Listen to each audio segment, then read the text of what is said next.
మద్యపానాన్ని వ్యతిరేకించిన వ్యక్తే, మద్యపానం పైన విజృంభించిన వ్యక్తే తిట్టరని మాటలు తిట్టిండు. ఏమన్నాడు? నువ్వు దాగి పండుకుంటే పండుకో చంద్రశేఖరరావు, కానీ తెలంగాణ ప్రజలకు ఎందుకు దాపుతున్నావు అన్నాడు. ఎవరు? మా రేవంత్ అన్న. మా రేవంత్ అన్న గన్ని మాటలని మళ్ళీ ఇంకో బిర్యానీని రిలీజ్ చేస్తే బాధ అనిపిదా? వాటికి ఆమోదం తెలిపితే అసలు సంతోషపడాలి. కొత్త బ్రాండ్, మంచి ప్రాధాన్యత ఉన్న బ్రాండ్లకు కొరత వచ్చినప్పుడు సంతోషపడి అమ్మయ్య రాష్ట్రంలో మందు దొరకకుండా అయిపోయిందిరా నువ్వు ఆనందపడాలి. నీకు నిజంగా తెలంగాణ రాష్ట్ర ప్రజలకు మందు ఎక్కువ లభ్యం ఉండొద్దు, మద్యపానానికి అలవాటు పడొద్దు, బానిసలు కావద్దనే ప్రేమ ఉంటే నువ్వు ఊకునేది ఉంటుంది. కొత్త అవి లేవని చెప్పేసి నువ్వు కొత్త బ్రాండ్లను రిలీజ్ చేయడానికి ఆమోదం తెలిపిన వాళ్ళకి పర్మిషన్స్ ఇచ్చినావంటే ఇక నువ్వు ఎంత తప్పిదం చేస్తున్నావు ఒకసారి గమనించుకోవాలి, ఆలోచించుకోవాలి. అవసరం లేదు కదా. కేసీఆర్ గారిని దొంగ దొంగ దొంగ అంటివి, ఆయనకంటే ఎక్కువ ఇప్పుడు నువ్వే దొంగతనం చేస్తున్నట్టు స్పష్టం. విక్రమార్కుడు సినిమా అంటారు దొంగ దొంగ అంటే నీ అనుకున్నవాడు ఎవరు రాని అంటారు.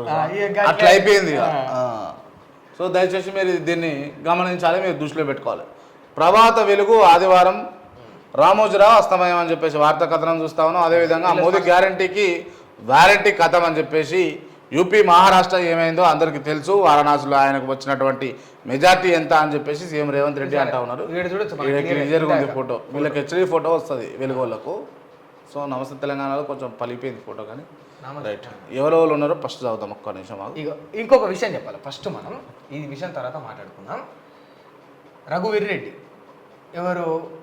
పెద్దలు జానారెడ్డి గారి కుమారుడు. ఎవరు?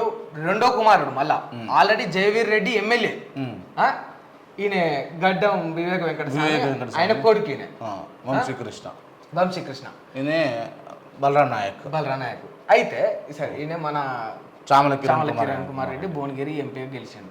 వాస్తవానికి ఏది బీఆర్ఎస్ పార్టీ అధికారంలో ఉన్నప్పుడు మాకు కూడా అనిపించుండే ఏంది ఇది కుటుంబ పాలన, ఏదో ఒక కోణంలో అనిపించుండే ఇది కుటుంబ పాలన కేసీఆర్ కుటుంబ పాలన అనిపించుండే కొంచెం.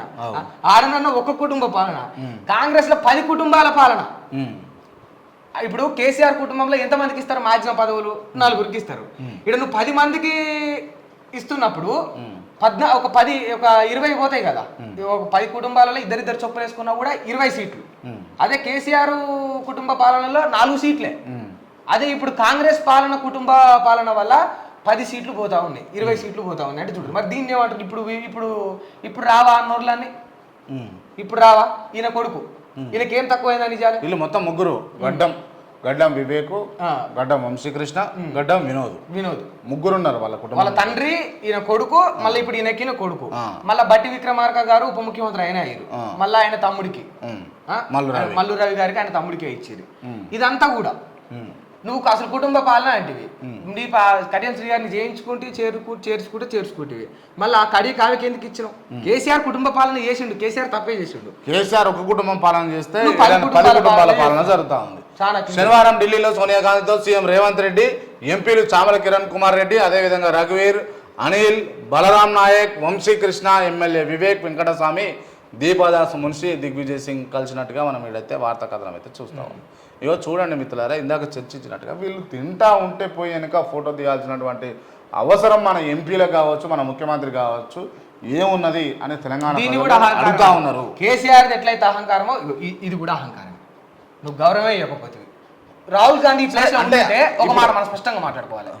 ఈమె అనడం కాదు, రాహుల్ గాంధీ ప్లేస్ లో ఉంటే మాత్రం ఖచ్చితంగా రేవంత్ రెడ్డిని కూసబెట్టుకునే ఫోటో దిగుతుండే. ఆయనకు ఆ సింప్లిసిటీ ఉంటుంది, ఆయనకు ఆ ప్రేమ ఉంటుంది, ఆ డౌన్ టు ఎర్త్ ఉంటుంది రాహుల్ గాంధీ. కానీ సోనియా గాంధీ దగ్గర అది మాత్రం నిజంగా ఎక్కడ కూడా ఇంతవరకు చూడలే. కనిపిస్తుంది కదా చాలా క్లియర్గా.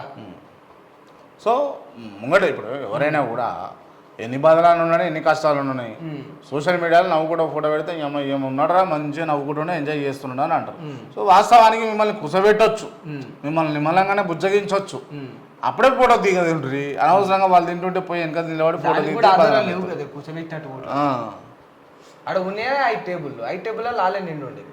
మోదీకి రాష్ట్ర బీజేపీ నేతలు తప్పుడు సమాచారం ఇస్తున్నారు. రాష్ట్రంలో బీజేపీ 4 నుంచి 8 ఎంపీ సీట్లు గెలిస్తే మేము 3 నుంచి 8 గెలిచినాం. కంటోన్మెంట్లో గెలిచిన ఎమ్మెల్యేల సంఖ్యను 65కు పెంచుకున్నాం. ఎన్డీఏ సర్కారు 5 ఏళ్ళు ఉంటుందో లేదో చెప్పడానికి నాకు జ్యోతిష్యం రాదు. 10 ఏళ్ళు అన్ని వర్గాలను మోదీ ప్రభుత్వం మోసం చేసిందని ఫైర్. ఢిల్లీలో సిడబ్ల్యూసి సమావేశానికి హాజరు అని చెప్పేసి ఇక్కడ వార్తా కథనం అయితే చూస్తూ ఉన్నాం. దేశంలో మోదీ గ్యారంటీకి వారంటీ కథమైందని సీఎం రేవంత్ రెడ్డి అన్నారు. బీఏపీ అధికారంలో ఉన్న ఉత్తరప్రదేశ్, మహారాష్ట్రలో జరిగినటువంటి ఎంపీ ఎన్నికల్లో ఆ పార్టీని ప్రజల తిరస్కరించారని వ్యాఖ్యానించారు. కాంగ్రెస్ను విమర్శించే రాష్ట్ర బీజేపీ నేతలు వారణాసిలో మోదీకి వచ్చిన మెజార్టీ మాటేమిటో చెప్పాలని ఆయన ప్రశ్నించారు. తెలంగాణలో జరిగిన ఎంపీ ఎన్నికల్లో పార్టీల వారీగా ఓట్ల శాతంపై రాష్ట్ర బీజేపీ నేతలు తప్పుడు సమాచారాన్ని మోదీకి ఇస్తున్నారని, ఇలాంటి తప్పుడు డేటా నమ్మి మోదీ మోసపోవద్దని ఎవరు రేవంత్ రెడ్డి గారు సూచిస్తున్నారు. సో మొత్తానికి ఏమంటా ఉన్నాడంటే మోదీకి వారణాసిలో తక్కువ మెజార్టీ వచ్చింది, అసలు ఆ మెజార్టీ గురించి మాట్లాడండి అని చెప్తా ఉన్నాడు. అదేవిధంగా ఒకసారి చూసుకుంటే ఉంటుందో లేదో కూడా ఎన్డీఏ ప్రభుత్వం ఉంటుందో లేదో కూడా నేను జ్యోతిష్యం చెప్పలేకపోతా ఉన్నా అని అంటే చెప్పకనే చెప్తా ఉన్నాడు, కూలిపోతుంది అని చెప్పేసి చెప్తా ఉన్నాడు. సో అధికారంలోకి వచ్చే అవకాశాలు మరి కాంగ్రెస్ ప్రభుత్వాలు కానీ పార్టీలు కానీ కూలిపోవడానికి మీరే నిదర్శనం. ఒకవేళ ఈడ తెలంగాణలో కనుక కాంగ్రెస్ పార్టీ కూలిపోతే ఎన్డీఏ కూలిపోతుంది. మీరు చెప్పలేని జ్యోతిష్యాన్ని మేము నమ్ముతుంటే సో మీరు అది గమనించుకోవాలి ఒకసారి. నేడే గ్రూప్ 1 ప్రిలిమ్స్,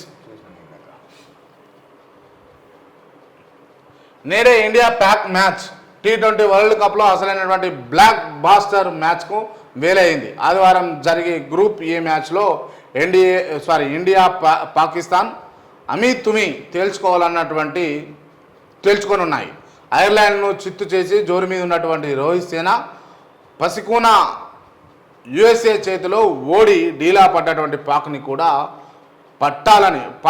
పని కూడా పట్టాలని పట్టుదలగా ఉంది అని చెప్పేసి వార్తా కథనం అయితే మనం చూస్తూ ఉన్నాం. సో మొత్తానికి ఇవాళనే ఇండియా వర్సెస్ పాకిస్తాన్ మ్యాచ్ జరుగుతూ ఉంది. సో దానికి సంబంధించినటువంటి అంశం అయితే మనం చూస్తూ ఉన్నాం.